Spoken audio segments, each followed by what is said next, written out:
कुंडली बघताना नेहमी काय काय बघायचं असतं. कुंडलीमध्ये बऱ्याच गोष्टी असतात. काय असतं? सगळ्यात आधी राशी, राशीचं फळ वेगळं असतं. त्याच्यानंतर नक्षत्र, नक्षत्राचं फळ वेगळं असतं. त्याच्यानंतर योग, करण, त्याचं फळ एक वेगळं असतं. त्याच्यानंतर दशा, महादशा, गण, योग, करण, ह्या सगळ्या गोष्टीचं वेगवेगळं फळ असतं. याचं 10%, याचं 5%, याचं 3%, याचं 2%, याचं 7%, याचं 8%, याचं 10%, हे मिळून 15 आणि 50%. त्या सगळ्या बाकीच्या गोष्टी मिळून 50% आणि फक्त कुंडलीतला चार्ट 50%. म्हणजे कुंडली किती महत्वाची आहे हे लक्षात ठेवा. याला लग्न कुंडली आपण असं म्हणतो आणि मी तुम्हाला लग्न कुंडलीचंच वाचन शिकवत आहे. ज्या वेळेला आपला जन्म होत असतो त्यावेळेला पूर्व दिशेकडून एक राशी उगवत असते. त्या उगवणाऱ्या राशीचं तिथे आपण ती राशी घेत असतो आणि ती राशी आपली असते. त्याला लग्न कुंडली, ते लग्न असतं, राशी नाही, लग्न असतं आणि ते लग्न आपण इथे लिहित असतो. आणि ज्या राशीमध्ये चंद्र असतो तो चंद्र ज्या राशीमध्ये आहे ती राशी आपली असते. म्हणून आता एका बाजूनी गण, तारे, राशी, करण, हे सगळ्या ज्या गोष्टी आहेत कुंडलीतला अर्धा भाग तो 50% आणि 50% फक्त लग्न कुंडली. एवढं मोठं सगळं आपल्याला याच्यामध्ये 50% कळतं. म्हणून हा भाग अतिशय महत्वाचा आहे. म्हणून मी तोच भाग शिकवायला आधी घेतलेला आहे. एकदा तुम्ही हे शिकला आणि तुमच्या लक्षात यायला लागलं की अख्खी तुम्हाला कुंडली शिकता येईल, अख्खं पंचांग शिकता येईल. पण हे जर नाही कळलं तर पुढे क्रिटिकल होत जातं आणि आपल्याला असं वाटायला लागतं की अरे बापरे, फार अवघड आहे, फार अवघड आहे. फार अवघड काही नाही. हे शिकलं की अवघड काहीच नाही वाटणार तुम्हाला. म्हणून हे शिकवतंय. तर आधी आपण मागच्या वेळेला आपण राशी घेतल्या, राशीचे मालक घेतले, ग्रह घेतले, नक्षत्र तारे घेतले. 27 नक्षत्र आहे, ते सुद्धा कोणती कोणती नक्षत्र आहेत ते सुद्धा शिकवणार आहे. पण आधी कुंडली वाचन तुम्हाला सगळ्यांना यावं या उद्देशाने मी डायरेक्ट कुंडली वाचन कसं करायचं ते शिकवणार आहे. आता कुंडली वाचन आहे. कुंडलीमध्ये 12 ग्रह आहेत. 12 ग्रह नाही, घर. पहिलं स्थान, दुसरं स्थान, तिसरं स्थान. प्रत्येक स्थानाला काहीतरी व्हॅल्यू असते. म्हणून प्रत्येकाच्या कुंडलीमध्ये 12 स्थानं असतात. याच 12 स्थानाला 12 घर सुद्धा म्हणतो आपण. म्हणून हे प्रथम स्थान, हे प्रथम स्थान आहे. नेहमी आता लक्षात ठेवा, हे प्रथम स्थान आहे, पहिलं स्थान आहे. याला हे डोकं सुद्धा आपण म्हणू शकतो. प्रथम स्थान म्हणजे आपलं डोकं, एवढं लक्षात ठेवायचं. आता सोपं गणित आहे. द्वितीय स्थान किंवा आपण याला 1 नंबर देऊ, याला 2 नंबर देऊ. हे झालं द्वितीय स्थान. द्वितीय स्थान म्हणजे आपले वाचा, द्वितीय स्थान म्हणजे आपलं कुटुंब, द्वितीय स्थान म्हणजे आपली नोकरी, उद्योग, धंदा, द्वितीय स्थान म्हणजे कौटुंबिक रचना. या सर्व ग्रहावरती समजते आणि तो आपला उजवा खांदा असतो. आता हे सगळं लक्षात ठेवा. कुंडलीमध्ये शरीराचे सगळे भाग आपल्याला दिलेले आहेत. म्हणून हा उजवा खांदा. आता जो 12वा आहे तो डावा खांदा आहे, त्याच्यावरती आपण येऊ. पण फिरत असं असतं, त्यामुळे घड्याळाच्या उलट्या दिशेने आपण ग्रहाची कुंडलीमध्ये मांडणी करत असतो. त्यामुळे हे प्रथम स्थान झालं, हे द्वितीय स्थान झालं, हे तृतीय स्थान झालं.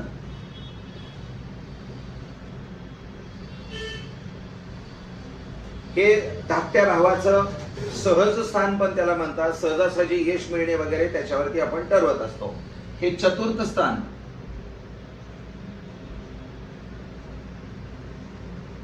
याला आपण 4 नंबर दिला. चतुर्थ स्थान हे चौथं स्थान आहे. ह्या नंबराशी तुमच्या राशीच्या नंबराचा काहीही संबंध नाही. हे पहिलं स्थान म्हणजे पहिलं स्थान कायम स्वरूपी तिथे असणार. कायम म्हणजे कायम, त्याला पहिलंच स्थान म्हणायचं. प्रथम स्थान, द्वितीय स्थान, तृतीय स्थान हे स्थान बदली होणार नाहीत. चतुर्थ स्थान हे पंचम स्थान, हे षष्ठम स्थान,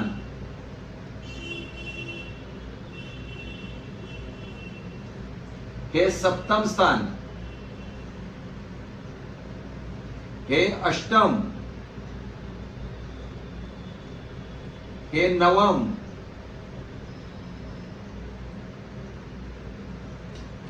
हे अजून शिकवणार आहे. प्रत्येक स्थानाचं वेगवेगळं काय काय काय काय महत्व आहे ते मी सर्व तुम्हाला शिकवणार आहे. त्यामुळे कुंडली वाचन हे 2 ते 3 आठवड्यामध्ये प्रत्येकाला यायलाच पाहिजे आणि येणार. डोंट वरी, माझी गॅरंटी आहे, माझी खात्री आहे, तुम्हाला कुंडली वाचन मी शिकवणार म्हणजे शिकवणार 2 ते 3 आठवड्यामध्ये. हे दशम स्थान,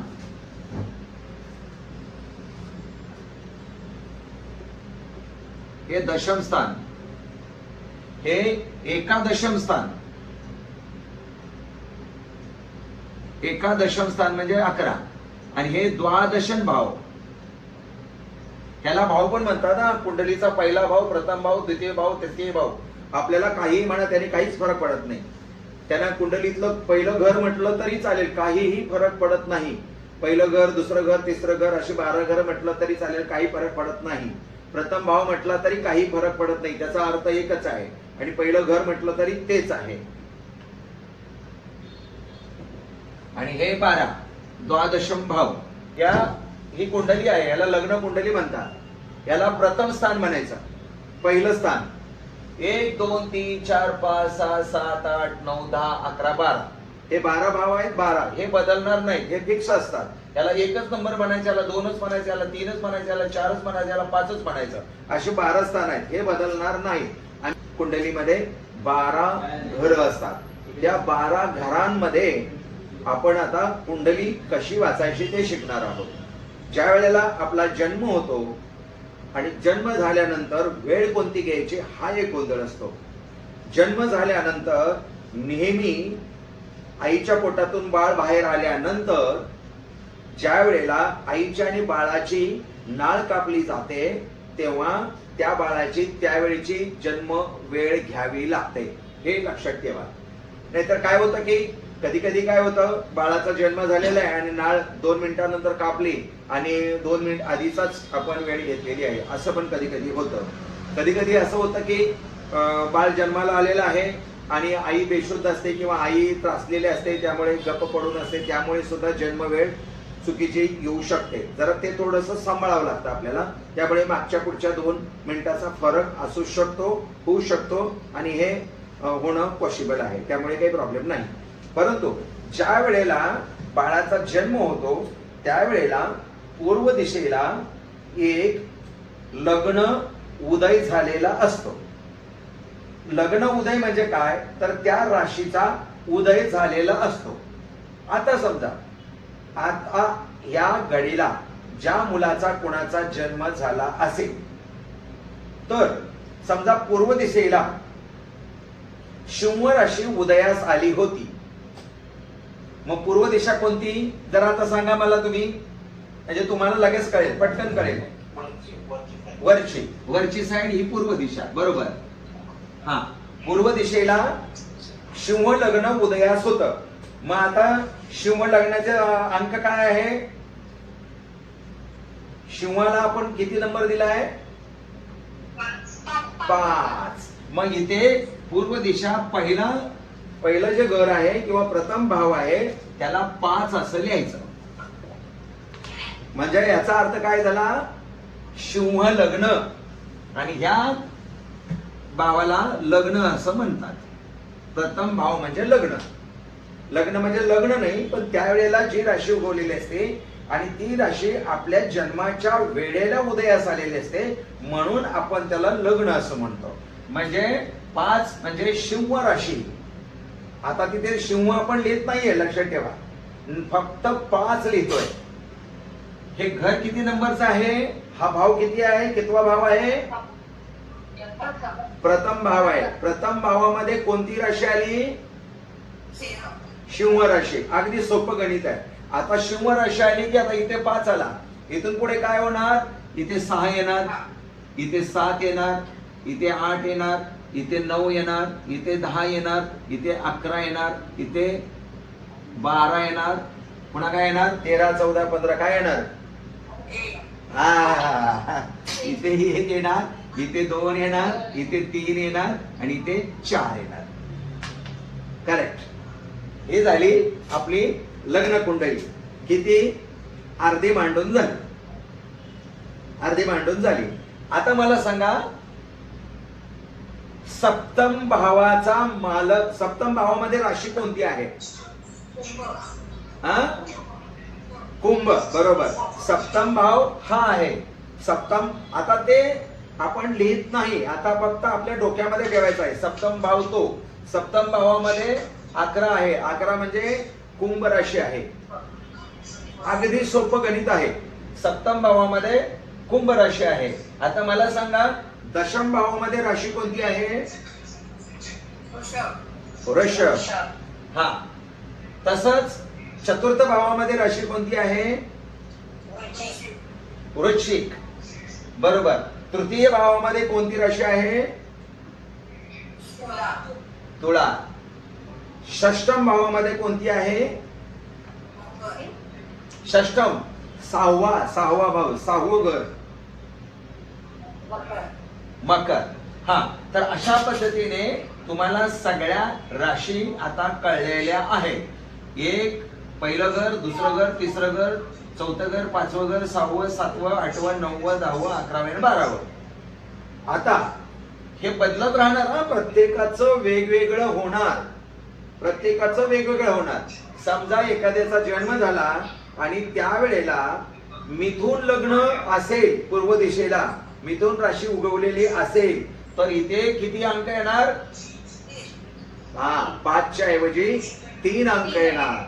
मग सगळंच बदलणार. 3, 4, 5, 6 असं येणार. समजा इथे मकर लग्न उगवलेलं असेल, मकर राशी उगवलेली असेल, तर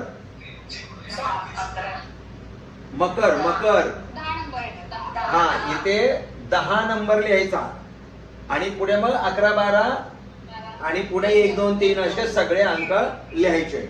आता लक्षात आलं? हा. आता किती सोपं आहे बघा, अगदी सोपं आहे. फक्त आपल्याला ते शिकवणाऱ्याने फार क्रिटिकल करून ठेवलंय म्हणून घोटाळा होतोय. अगदी सोपं आहे, काही टेन्शन घेऊ नका. आपल्याला प्रथम भाव कळला, आपल्याला राशी कळल्या, राशीचे मालक कळले. आता अजून थोडस पुढे जाऊन आपण आता शिकायचं आहे. आता फॉर एक्झाम्पल हेच आहे, हे शुभ राशी. शुभ राशीचा मालक कोण? रवी.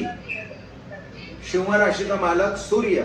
आता शुभ राशीचा मालक सूर्य. आता मी तुम्हाला थोडंसं शिकवतो. सूर्य राशीचा मालक शुभ, म्हणजे ही व्यक्ती तडफदार असणार. 5 अंक असल्यामुळे शुभ लग्न आलेलं आहे. शुभ लग्न उंच असणार, तडफदार असणार, कार्य तत्पर असणार, प्रत्येक काम करण्यासाठी ऍक्टिव्ह असणार. असे लोक आजारी सुद्धा कमी पडतात. तर हे कळलं पाहिजे. आता फटाफट मी तुम्हाला नोट्स देणार आहे. या नोट्स मध्ये सगळं तुमच्या लक्षात येईल. पण हे जे प्रॅक्टिकली जे शिकणं आहे ना, हे फार महत्वाचं आहे. आता ह्या 5 हे आता सिद्ध झालं. ज्योतिषशास्त्राने सांगितलं की जर लग्नी शुभ राशी असेल तर आपल्याला फार कष्ट करावे लागत नाहीत. राजयोग निर्माण होतो. तो आपल्यामध्ये ऑटोमॅटिक सूर्याची शक्ती येते आणि आपण कोणतीही गोष्ट मिळवण्यासाठी अगदी पटापट आपल्या कौशल्यावरती मिळवून घेतो, असं पूर्वजांनी सांगितलंय. परंतु कुंडलीमध्ये जेव्हा ऍक्च्युअली आपण बघायला जातो, तर आता बघा, हे आहे स्वतः. आपण हे जे प्रथम भाव आहे तो स्वतः आहे. हा द्वितीय भाव आहे तो आहे. हे थोडस लिहून घ्याल का तुम्ही? हा, लिहून घ्या जरा प्लीज, लिहून घ्या, त्यामुळे कळणार नाही. प्रथम भाव लिहा. प्रथम भाव स्वतः,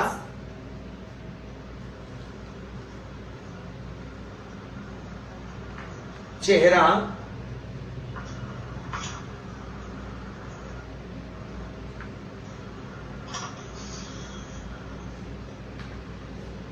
प्रथम भाव म्हणजे स्वतःचा चेहरा, स्वतःचं व्यक्तिमत्व,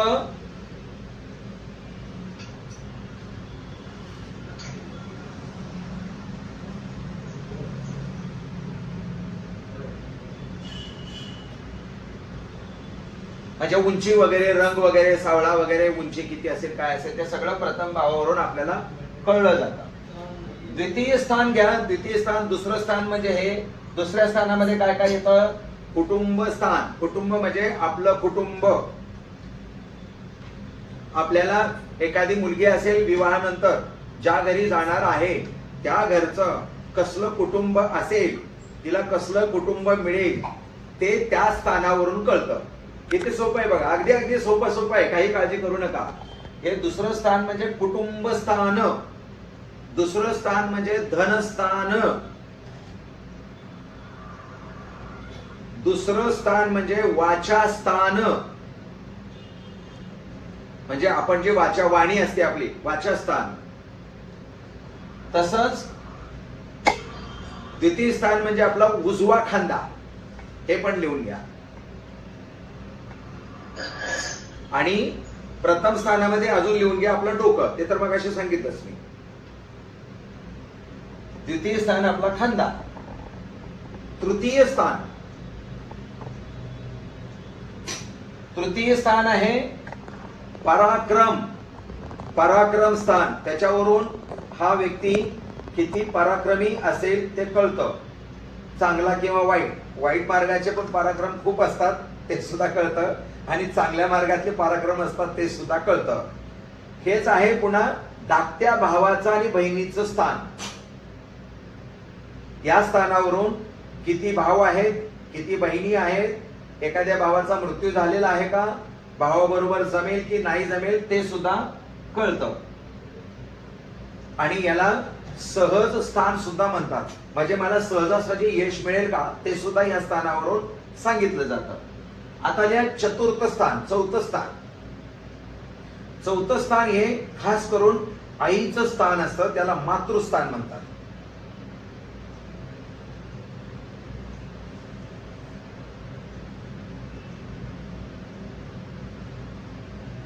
हा मातृस्थान असतं.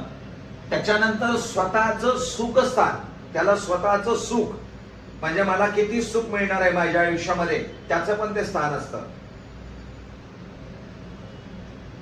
वाहन सुख, मला गाडी मिळणार आहे का, मला बंगला मिळणार आहे का, मला प्रॉपर्टी मिळणार आहे का, माझी आई टिकून राहणार आहे का, माझ्या आईचं मला सुख मिळणार आहे का, मला मांडलेली आई मिळणार आहे का, ह्या सगळ्या गोष्टी इथे येतात.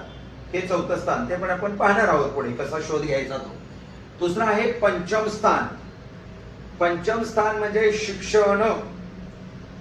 त्या व्यक्तीचं किती शिक्षण झालेलं आहे, किती शिक्षण घेणार आहे, कोणत्या प्रकारचं शिक्षण घेणार आहे, प्लस त्याला कुठल्या पद्धतीची नोकरी मिळणार आहे. त्याला विमानस्थान सुद्धा म्हणतात, प्रवास स्थान सुद्धा म्हणतात. परदेशात नोकरी मिळणार आहे की इथे भारतातच नोकरी मिळणार आहे ते सुद्धा पंचम स्थानावरून कळतं. दुसरं संतान स्थान. संतान स्थान म्हणजे आपल्याला मुलं किती होणार आहेत, कशी होणार आहेत, सिझरिंग होणार आहे का, ॲबॉर्शन्स होणार आहे का, मुलांना काही अपघात होणार आहे का, मुलांचं आपल्याला सुख मिळणार आहे का, आपली मुलं मोठी झाल्यानंतर आपलं ऐकणार आहेत का, ह्या सर्व गोष्टींचा आपल्याला या पंचम स्थानावरून आपल्याला समजतं. आता महत्वाचं आहे षष्ठ स्थान, सहावं स्थान. सहावं स्थान म्हणजे खास करून आजार, सगळ्यात महत्वाच्या गोष्टी आहेत. आजार, आजार, शत्रू. शत्रू म्हणजे आजारच, आणि एखादा आपला वाईट कोणीतरी वाईट चिंतन करतोय तो सुद्धा आपला शत्रू झाला, तो शत्रुस्थान सुद्धा त्याला म्हणतात. शत्रुस्थान, आजाराचं स्थान, अपघाताचं स्थान सुद्धा असतं. मोठे मोठे आजार निर्माण होणे, कॅन्सर सारखे रोग निर्माण होणे हे सुद्धा ह्या स्थानावरून आपल्याला कळतं. ते कसं कळतं ते पुढे मी शिकवणारच आहे, फक्त हे आपल्याला सगळं समजून घ्यावं लागेल. सप्तम स्थान, महत्वाचं स्थान. सप्तम स्थान हे विवाह स्थान आहे. त्यावरून आपल्याला जोडीदार कसा मिळणार आहे ते कळतं, मित्र कसा मिळणार आहे ते कळतं, मित्राचं आपल्याला सहकार्य मिळणार आहे का ते कळतं. मैत्री टिकून राहणार आहे का ते कळतं. पार्टनरशिप मध्ये बिझनेस करायचा की नाही ते कळतं. पार्टनर आपल्याला धोका देणार आहे की नाही ते सुद्धा कळतं. एवढ्या सगळ्या गोष्टी ह्या सप्तम स्थानावरून कळतात. आता दुसरं पुढे अष्टम स्थान. अष्टम स्थान हे मृत्यू स्थान असतं. मृत्यूचं स्थान मानलं गेलेलं आहे. मृत्यू स्थान म्हणजे मृत्यूच होतो असं नाही, परंतु त्या स्थानावरून कुठल्या काळामध्ये मृत्यू होईल, कुठल्या काळामध्ये अपघात होईल, कुठल्या काळामध्ये माझ्या मृत्यूचा काळ येतो त्याची दशा महादशा आल्यानंतर कळतं. पण याचा अर्थ त्या मृत्यूस्थान म्हणजे मृत्यूच असं नाही. मृत्यूस्थानावरती मृत्यूस्थानाची नजर सरळ सरळ धनस्थानावर सुद्धा असते. म्हणजे धनाचा सुद्धा मृत्यू असं लिहिलेलं असतं. एखाद्याच्या पत्रिकेत मृत्यूस्थानचा मालक धनस्थानात असल्यानंतर धनाचा मृत्यू, मृत्यूस्थानचा मालक. आता इथे कोण आहे मृत्यू? मृत्यूस्थानामध्ये कोणती राशी आहे तर सांगाल का? मीन राशी. मीन राशीचा मालक कोण? गुरु. गुरु जर समजा इथे लग्नी असेल तर स्वतःचा मृत्यू अपघात होऊ शकतो असं असतं ते. पुन्हा मीन राशीचा मालक गुरु आईच्या स्थानात असेल तर आईला अपघात होऊ शकतो, आईचा मृत्यू होऊ शकतो.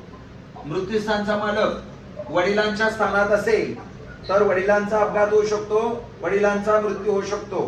पण इथं पंचम स्थानामध्ये असेल तर मुलांना दगाफटका होऊ शकतो असं असतं. तर सहजासहजी अशा घटना घडत नाही. एकाच्या कुंडलीवरून तर अंदाज अजिबात बांधता येत नाही. आता समजा मृत्यूस्थानचा मालक काय आहे पुन्हा सांगा. मृत्यूस्थानचा मालक कोण आहे? गुरु. गुरु जर सप्तम स्थानामध्ये असेल तर काय होईल? कोणाला सांगता येईल का? मृत्यूस्थानचा मालक आईच्या स्थानात असेल तर आईचा मृत्यू होईल असं म्हटलं मी. मृत्यूस्थानचा मालक सप्तम स्थानामध्ये. सप्तम स्थान म्हणजे बाह्य स्थान, म्हणजे पत्नीचं स्थान किंवा जोडीदाराचं स्थान. मृत्यूस्थानचा मालक सातव्या स्थानात असल्यानंतर जोडीदाराला त्रास होण्याची शक्यता असते, जोडीदाराचा अपघात होण्याची शक्यता असते, जोडीदाराला कोणत्या तरी प्रकारचा त्रास होण्याची शक्यता असते. म्हणून हे आपण शिकणारच आहोत. आपल्याला आता सध्या ही स्थानं सगळी शिकून घ्यायची आहेत. हे झालं मृत्यूस्थान. आता पुढे भाग्यस्थान. नवम स्थान म्हणतात त्याला. नववं स्थान म्हणजे आपलं भाग्यस्थान. नवम स्थान म्हणजे भाग्यस्थान. नवव्या स्थानावरून आपल्याला असं कळतं की माझं वडील, माझ्या वडिलांशी कसं रिलेशनशिप राहील, माझ्या वडिलांचं मला सहकार्य मिळेल की नाही. जर मृत्यूस्थानचा मालक वडिलांच्या ठिकाणी असेल तर प्रॉब्लेम येतो. भाग्यस्थान, धर्मस्थान, वडिलांचं स्थान. हा भाग्यस्थान म्हणजे नवम स्थान. नवम स्थानामध्ये लिहायचं आहे भाग्यस्थान, धर्मस्थान, वडिलांचं स्थान. भाग्य म्हणजे नशीब म्हणू आपण त्याला. आपल्या नशिबा काय आहे, कुठे घेऊन चाललंय ते त्याच्यावरून कळतं आपल्याला. ते वडिलांसाठीच असं असेल असं नाही. समजा आता मी सांगितलं मृत्यूस्थानचा मालक नवम स्थानामध्ये आहे, भाग्यस्थानात आहे. याचा अर्थ काय? वडिलांचा मृत्यू होईल असंच नाही, नशिबाचा सुद्धा मृत्यू होईल. म्हणजे नशिबात चांगल्या घटना घडणार नाहीत असा पण अर्थ होतो. मग एका एवढ्यावरच नाही कळत आहे. हे सगळं मगाशी सांगितलं राशी, नक्षत्र, गण हे सगळं बघून बघून 50% आणि ही कुंडली एका बाजूला 50%. म्हणून आपण 50%चा भाग आधी कॅचअप करतोय. आपल्याला शिकण्यासाठी सोपं जाईल. बर, आता दशम स्थान. दशम स्थान म्हणजे आपलं कर्मस्थान. आपण कसं वागतो, कसं बोलतो, कोणाशी किती प्रमाणात चांगलं वागतोय, वाईट वागतोय, हे सगळं आपल्या कर्मस्थानावरती अवलंबून असतं. त्याला दशम स्थान असं म्हणतात. दशम स्थानामध्ये अजून एक घटना घडतात. अधिकार स्थान पण असतं. आपण कोणाला किती अधिकाराने बोलतोय यालाच बिझनेसचं स्थान सुद्धा म्हणतात. नोकरीचं नाही, बिझनेसचं स्थान. एखाद्याने बिझनेस करावा की नाही करावा हे जर आपल्याला ठरवायचं असेल तर या दशम स्थानावरून आपल्याला ठरवावं लागतं. समजा मृत्यूस्थानचा मालक दशमस्थानात असेल तर, म्हणजे मृत्यूस्थानात कोण आहे, कोणती राशी आहे पुन्हा सांगा? मीन राशीचा मालक गुरु जर कर्मस्थानात असेल तर काय होईल? कर्माचा मृत्यू. कर्म दारिद्र्य म्हणतो ना आपण, कर्म दारिद्र्य. कर्म दारिद्र्य. एखाद्याकडे सगळं असतं पण कामच नाही करायचं, कर्मच नाही करायचं, कर्माचा मृत्यू, स्वतःच्या कर्माचा मृत्यू. हे जर मृत्यूस्थानचा मालक जर कर्मस्थानात असेल तर कर्माचा मृत्यू. मला कामच करू वाटत नाही, मला झोपूनच राहावं वाटतं, दिलेले पैसे मी कुठेतरी अडकवले, गेले विनाकारण, मी जिद्दीने कुठेतरी पैसे जमा केले आणि अडकवले, ते पैसे गेले, धंदा डुबला. कर्म, कर्म दारिद्र्य, कर्मच करायचं नाही, ते त्याच्यावरून कळतं. स्वतःचं कर्म. अधिकार, अधिकार म्हणजे वेगळ्या पद्धतीने अधिकाराचा दुरुपयोग करणे. एखादी बघा ब्रिलियंट माणसं असतात, खूप हुशार माणसं असतात आणि एवढ्या हुशारीचा ते क्राईम मध्ये उपयोग करतात. हे असं कर्म दारिद्र्य त्याला म्हणायचं. कर्माने दारिद्र्य असणं, नशिबाने दारिद्र्य असणं हे ठीक आहे, आपण समजू शकतो, पण सगळ्यात घातक कर्म दारिद्र्य. कर्म सत्कर्मच असावं, त्यात दुष्कर्म आलं की मग कर्म दारिद्र्यपणा येतो. दुसरं सगळ्यात महत्वाचं राजयोगाचं आणि लाभ योगाचं जे स्थान आहे. आता कुठलं स्थान राहिलं पुढे सांगा? आपण कर्मस्थानापर्यंत पोहोचलो, पुढे आता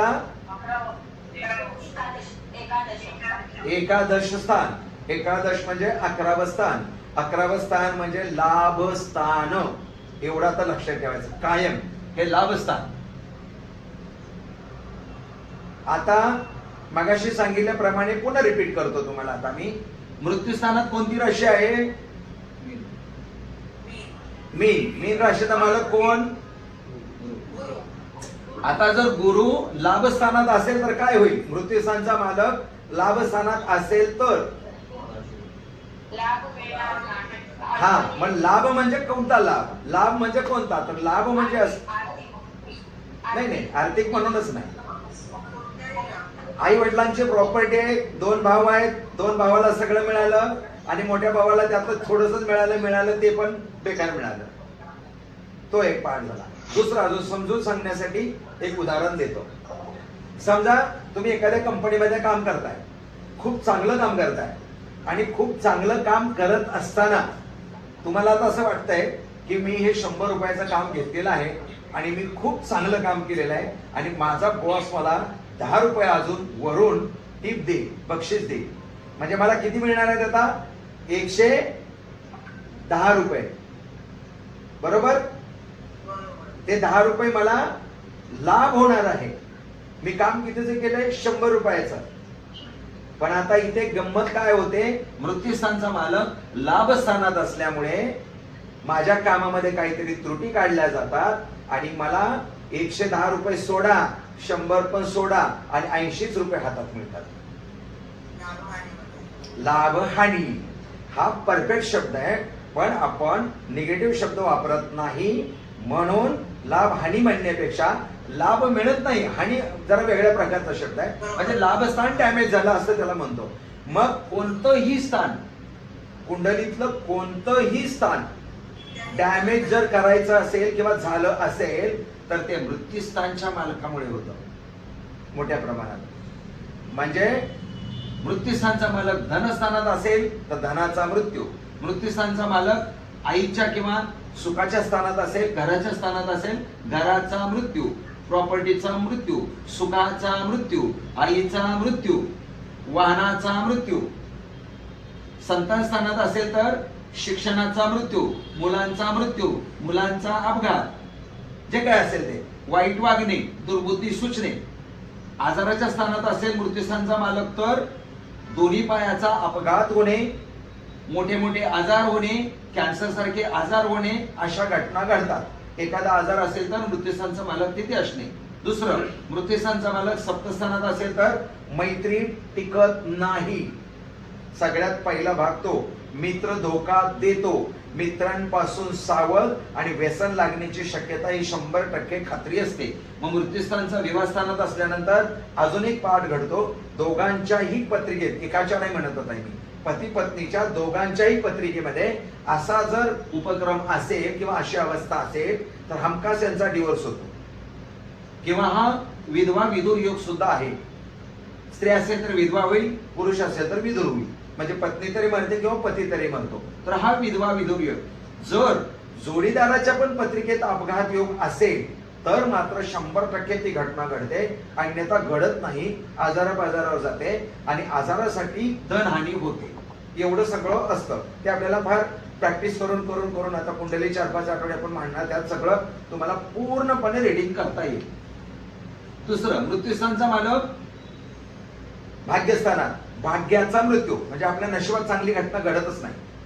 आणि चांगली घटना घडत असेल तर वडिलांचा जर अपघात होतो, त्याच्यावर पैसे होतात किंवा वडिलांचा तरी मृत्यू होतो. तिसरं, कर्मस्थानात. कर्म दारिद्र्य आपण म्हटलं, कर्माचा मृत्यू. तसं इथे लाभाचा मृत्यू.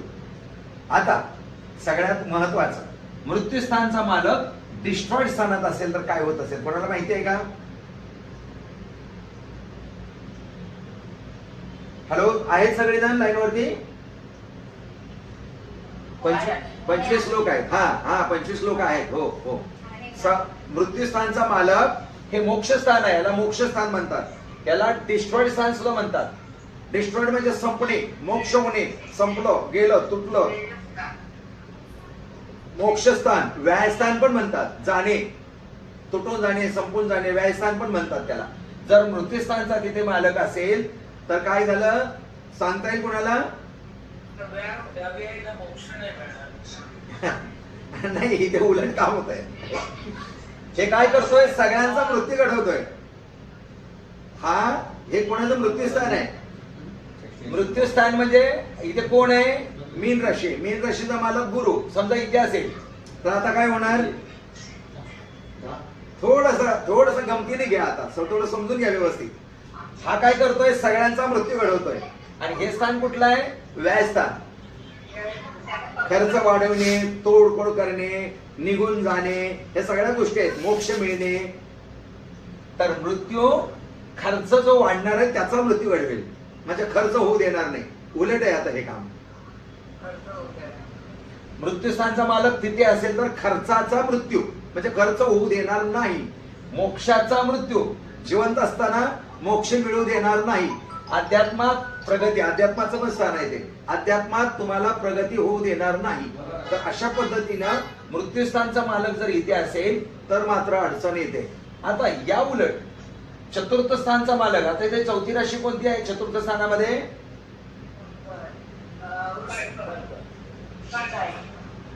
8 अंक आहे. वृश्चिक. वृश्चिक राशीचा मालक कोण? मंगळ. मंगळ जर समजा मोक्ष स्थानात असेल, व्यायस्थानात, तर काय होईल? हे मृत्यूस्थान होतं पण हे सुखस्थान आहे. सगळ्यात आधी सुखाचा नाश होईल, स्वतःच्या सुखाचा नाश होईल. आलं लक्षात? कारण हे मृत्यू घडवत होता पण आता इथे बंधन नाही. या सुखाने दुःखाला मारता येत नाही, दुःखाने सुखाला मारता येतं. सुखाने दुःखाला मारता येतं का सांगा? प्रश्न असा आहे, सुखाने दुःखाला मारता येतं का? आता खूप सुख आहे आपल्याकडे, खूप चांगलं चाललंय आणि दुःख येणार नाही याची काही गॅरंटी आहे का? आणि तुम्ही दुःखी आहात आणि तुम्हाला सुख मिळणार आहे तर दुःखातून सुख मिळू शकते की नाही? तर तो आनंद वेगळा असतो. म्हणून सुखाने दुःखाला मारता येतं, दुःखाने सुखाला मारता येतं. तर हे असं गणित आहे. म्हणून हे सुखस्थान आहे. मोक्ष स्थानात गेल्यामुळे सुखाचा नाश होतो. पण मृत्यूस्थानचा मालक असल्यानंतर सुख तुम्हाला मिळणार असेल किंवा सुखाचा नाश होणार असेल तर मृत्यूस्थानचा मालक तिथे थांबवतो, तुमच्या आयुष्यात चांगला योग आणतो. याला विपरीत योग म्हणतात. म्हणजे मृत्यूस्थानच्या मालक, एक नोट करून घ्या, मृत्यूस्थानचा मालक मोक्षस्थानात असेल किंवा त्याच्याशी संबंध असेल किंवा मोक्षस्थानचा मालक मृत्यूस्थानाशी काही संबंध असेल तर याला विपरीत योग म्हणतात. राजयोग आहे का नाही तो पुढे बघू आपण. राजयोग अजून विपरीत राजयोग वेगळा असतो. तर अशा पद्धतीच्या काही घटना. मृत्यूस्थानचा मालक जर व्यायस्थानात असेल तर त्याला विपरीत योग असे म्हणतात.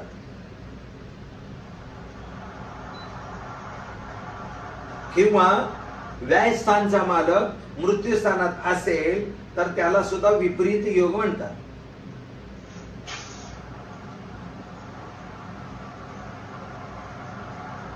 या दोन स्थानाचा मृत्यूस्थान आणि मोक्षस्थान याचा फार परस्पराशी संबंध, घनिष्ठ संबंध आहे.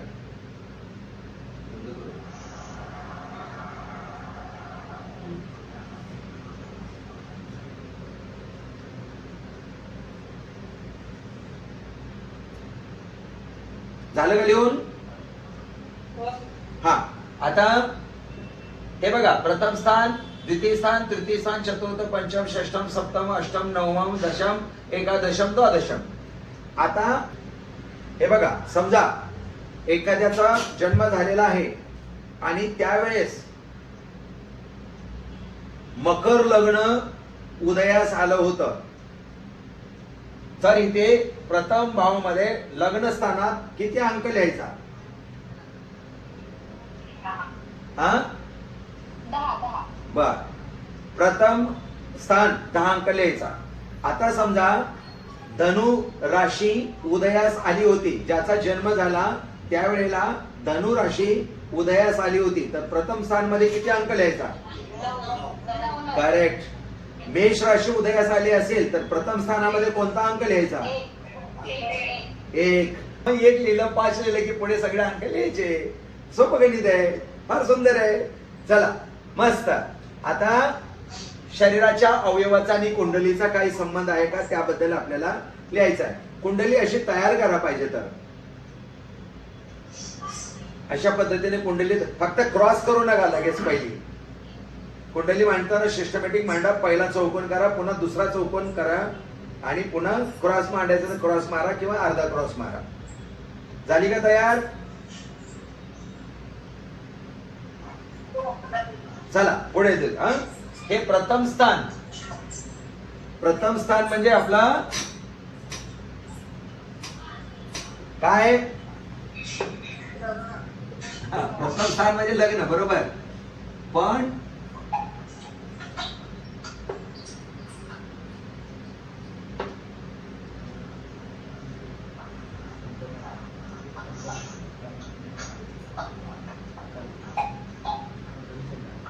काय प्रथम स्थान म्हणजे? हा, डोकं. करेक्ट. व्यक्तिमत्व डोकं काढलं ना. आता शरीराचे व्यक्तिमत्वाचा स्वभाव वगैरे नको, आपलं शरीर आणि कुंडली या विषयावर आपण बोलतोय आता. Hello hello. प्रथम स्थान म्हणजे आपलं डोकं. आता हे लक्षात ठेवा, प्रथम स्थान म्हणजे आपलं डोकं. हा डावा खांदा म्हणजे लेफ्ट खांदा, हा उजवा खांदा. शोल्डर म्हणतो ना आपण, हे लेफ्ट आणि हे राईट. हा डावा खांदा, हा उजवा खांदा. इथपर्यंत कळलं? हे डोकं आणि हा खांदा इथपर्यंत कळलं. आता महत्वाचं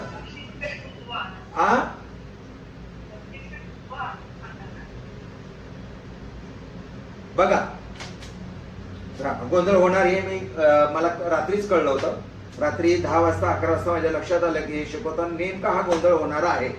आता त्याचं सोल्युशन मी रात्रीच विचार करून ठेवलंय, कसं समजून सांगायचं. खरं गोंधळ होणार आहे. समजा तुमच्या समोर एखादा व्यक्ती आलेला आहे आणि तुमच्या समोर ही कुंडली त्या व्यक्ती समोर ठेवायची. कळलं का? म्हणजे व्यक्ती तुमच्या समोर उभा आहे आणि आपण त्याच्यासमोर कुंडली अशी ठेवायची, अशी, आणि त्याच्या बाजूनी आपण विचार करायचा. त्याच्या बाजूनी काय आहे तर कुंडली त्याच्याकडे ठेवल्यानंतर समजा इथे एक व्यक्ती उभा आहे असं समजायचं. इथे एक व्यक्ती उभा आहे म्हणून तर मी व्यक्तीच चित्र काढायला लागलोय तुम्हाला समजण्यासाठी. इथे व्यक्ती आहे आणि व्यक्तीचा डावा भाग आपला उलट असणार आहे. आपला उलट असणार आहे. आपण त्या व्यक्तीकडे बघतोय म्हणजे व्यक्तीचा डावा भाग म्हणजे 12वा भाग आणि व्यक्तीचा उजवा खांदा म्हणजे दुसरा भाव.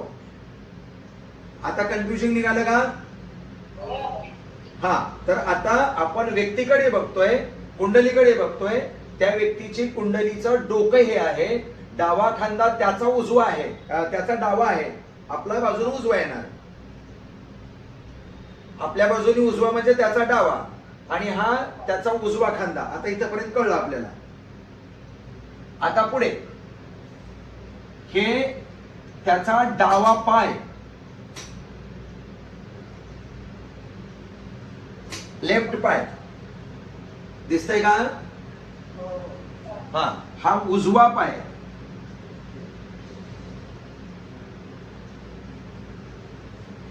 कळलं इथपर्यंत? हा, आता राहिलं काय? एक माणूस पूर्ण होण्यासाठी राहिलं काय मला सांगा. हे लग्न झालं.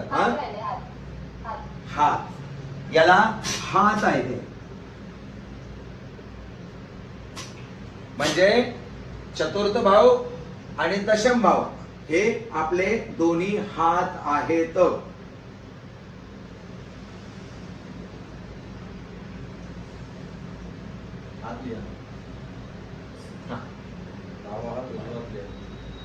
बरोबर.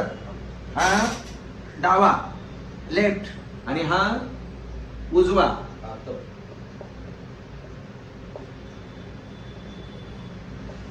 आता उत्तर भारतामध्ये जेव्हा ज्योतिष शिकवलं जातं किंवा साऊथ इंडियन मध्ये शिकवलं जातं तेव्हा दोन्ही मधला फरक सांगतो. कधी कधी तुम्ही कन्फ्युज पण व्हाल. याला हात म्हणतात, याला हात म्हणतात आणि हे सगळं पोट म्हणतात. ते सुद्धा बरोबर आहे, चुकीचं नाही. म्हणजे याला सुद्धा हात म्हणतात आणि याला सुद्धा हात म्हणतात आणि हे पोट घेतात पूर्ण. ते सुद्धा काही चुकीचं नाही. आता हे काय आलं? हे दोन फुफ्फुस आहेत आपली. तर हे हार्ट आहे, हृदय. हे जरा लिहून घ्या, नोट करून घ्या व्यवस्थित. त्या भागामध्ये तिथे लिहून घ्या.